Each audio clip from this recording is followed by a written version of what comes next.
ನಮಸ್ತೆ ಸ್ನೇಹಿತರೆ ಇದು ಗುಂಡ್ಲುಪೇಟೆ ಟು ಸುಲ್ತಾನ್ ಬತ್ತೇರಿ ಹೈವೇ. ಇದು ಹೈವೇಗೆ ಅಟ್ಯಾಚ್ ಆಗಿರೋ ಪ್ರಾಪರ್ಟಿ. ಇದು 6 ಕುಂಟೆ ಐತೆ.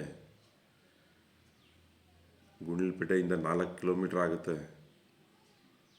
ಹಳ್ಳಿಗೆ ತುಂಬ ಹತ್ತಿರದಲ್ಲಿ ಇರೋ ಪ್ರಾಪರ್ಟಿ ಸ್ನೇಹಿತರೆ. ಇದು ಕಮರ್ಷಿಯಲ್ ಪ್ರಾಪರ್ಟಿ. ಇದು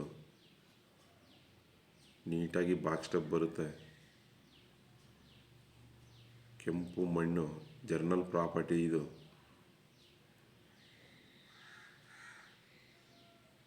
ಕುಂಟೆಗೆ 5,50,000 ರೂಪಾಯಿ ಹೇಳ್ತವ್ರೆ. ರೇಟಲ್ಲಿ ನೆಗೋಷಿಯಬಲ್ ಆಗುತ್ತೆ ಸ್ನೇಹಿತರೆ. ಇದ್ರ ಬಗ್ಗೆ ಏನಾದರೂ ಹೆಚ್ಚಾಗಿ ಮಾಹಿತಿ ಬೇಕಾದ್ರೆ ಈ ಮೇಲ್ಗಡೆ ಕೊಟ್ಟಿರೋ ನಂಬರ್ ಕಾಂಟ್ಯಾಕ್ಟ್ ಮಾಡ್ಕೊಳ್ಳಿ ಸ್ನೇಹಿತರೆ. ಥ್ಯಾಂಕ್ ಯು ಫಾರ್ ವಾಚಿಂಗ್ ಸ್ನೇಹಿತರೆ.